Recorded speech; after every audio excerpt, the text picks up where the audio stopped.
10 अप्रैल 1912 को उस वक्त के सबसे बड़े और सबसे लग्जरी शिप RMS टाइटैनिक ने साउथहैम्पटन से अपने सफ़र का आगाज़ किया।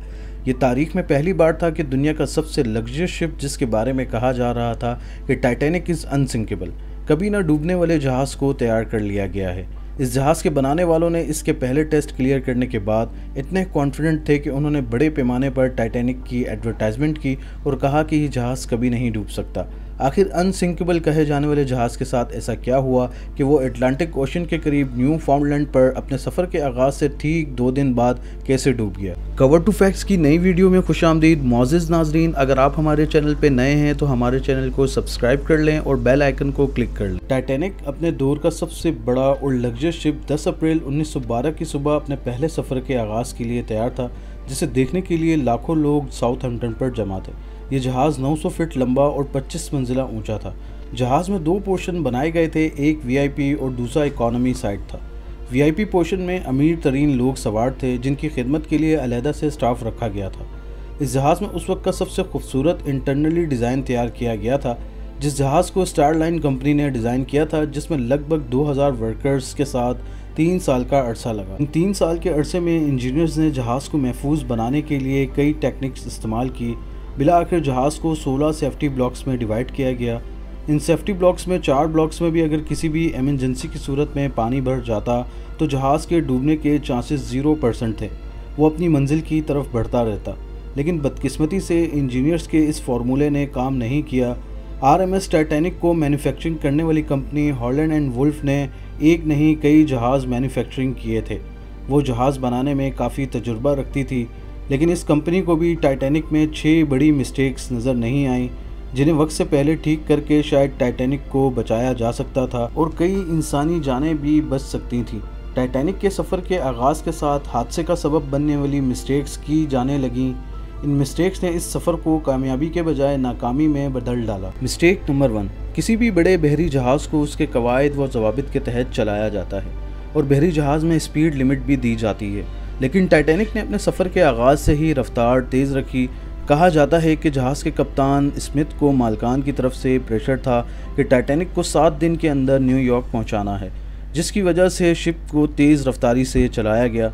आइसबर्ग के पैगामात मौसूल होने की सूरत में शिप की रफ्तार को कम करना ज़रूरी था, लेकिन टाइटैनिक बिला खौफ अपनी मंजिल की जानिब तेज़ रफ्तारी से बढ़ता रहा।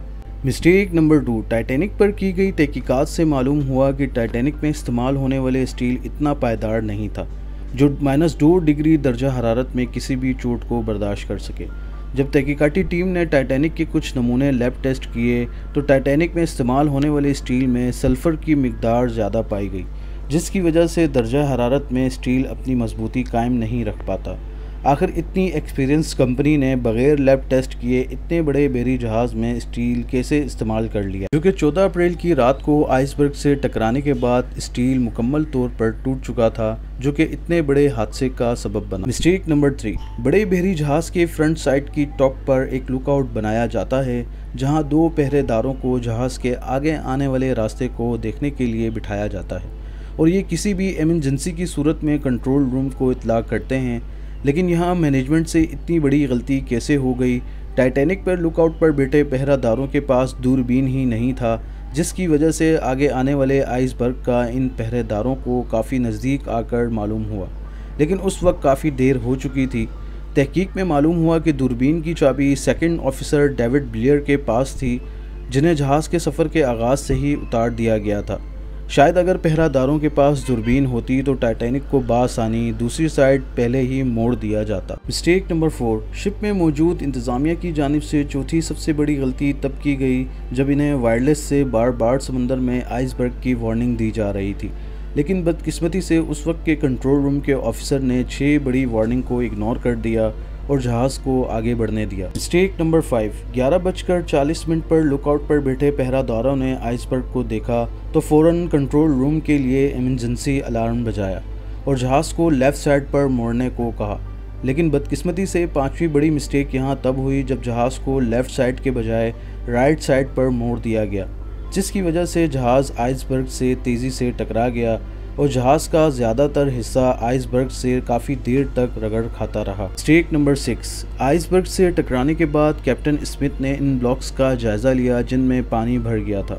ٹائٹینک کو 16 بلاکس میں اس طرح ڈیزائن کیا گیا تھا کہ اگر 16 میں سے 4 بلاکس میں پانی بھی بھر جاتا تو شپ کو ڈوبنے سے بچایا جا سکتا تھا، لیکن بدقسمتی سے آئس برگ سے ہٹ کرنے کے بعد جہاز میں پانی اتنی تیزی سے داخل ہوا کہ 6 بلاکس میں پانی بھر چکا تھا، جس کے بعد کیپٹن اسمتھ سمجھ چکے تھے کہ اب لوگوں کی جان بچانے کے علاوہ کوئی اور آپشن باقی نہیں۔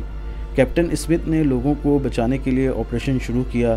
یہاں چھٹی بڑی مسٹیک یہ تھی کہ شپ میں ٹوٹل 1200 لوگوں کے لیے لائف بوٹس اویلیبل تھیں، جبکہ 2200 سے زیادہ لوگ جہاز پر سوار تھے۔ اگر شپ میں زیادہ لائف بوٹس رکھ دی جاتی تو زیادہ لوگوں کی جانیں بچائی جا سکتی تھیں۔